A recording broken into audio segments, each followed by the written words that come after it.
I'm going to help you understand contingencies in a real estate contract, and it's more interesting than you'd expect, so stick with me here. Now, there are different types of contingencies. I want to focus on the inspection contingency. Separate from that, there's appraisal, there's loan, but I want to talk about the all-encompassing investigation contingency that you as a buyer, if you understand how to use it, will start to make more strategic decisions in your buying process and understand that an offer, and especially an accepted offer, is really only a reservation, and you as the buyer still have all the power and no risk. At least not until you removed the contingency for inspection. Now, to help you further understand that, there is a deposit that's put into escrow as soon as you open a deal, as soon as you make a deal. That's called the earnest money deposit. Your investigation contingency is all-encompassing, well past what most people realize or think that it is.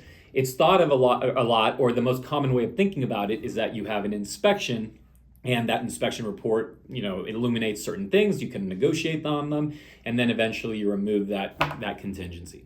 But what a lot of people don't understand is that it is so encompassing that you as a buyer can literally say, you know what, I want out of the deal because I don't like how the sun sets in the winter season.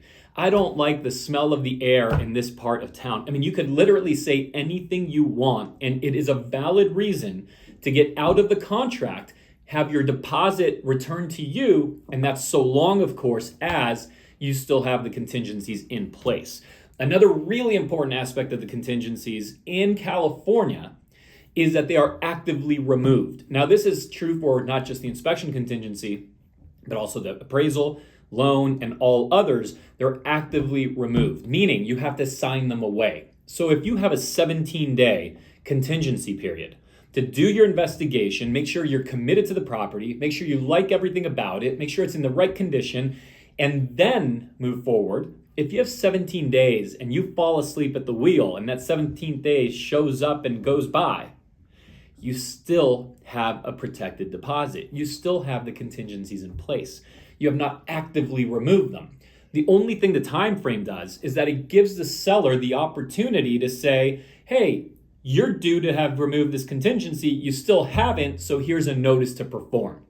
That notice will give you 48 or 72 hours, depending again on any modifications they might have made to that notice to perform. But that notice to perform will give you a notice that you are to remove the contingencies or they can cancel on you. Now, even if that happens, you're still protected. The contingency's still there. That's just a way for the seller not to get stuck in a deal indefinitely with a non-performing buyer. It lets the seller get you out of the way so they could go find a buyer who will perform. But as long as you haven't signed the contingencies away, they're still there and your deposit is still protected. That's in contrast to other states where in some states, they will be passively removed, meaning the day shows up, comes, and boom, your contingencies vanish, but not here in California.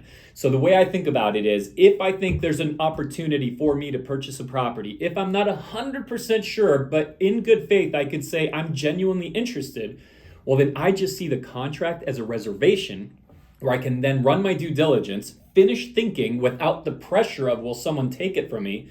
Instead, put the ball in my court where I have control, where the seller can no longer threaten me that, hey, if you don't buy it, someone else will. And now I can calmly do my due diligence, calmly think through if it's the right property, and move forward or not without risk of losing a deposit. Now, if you want help thinking through or navigating any of this, of course, just reach out. That's what we're here for. We'll make it all very easy for you. But I wanted to deliver this more technical information today, which is a little different from what I usually bring you, so that you understand how if you get the deal points in the contract at a high level, you can use them to your advantage to make sure that you're making the right decision every time. I'm Dan Beer, and I'll see you on the next one.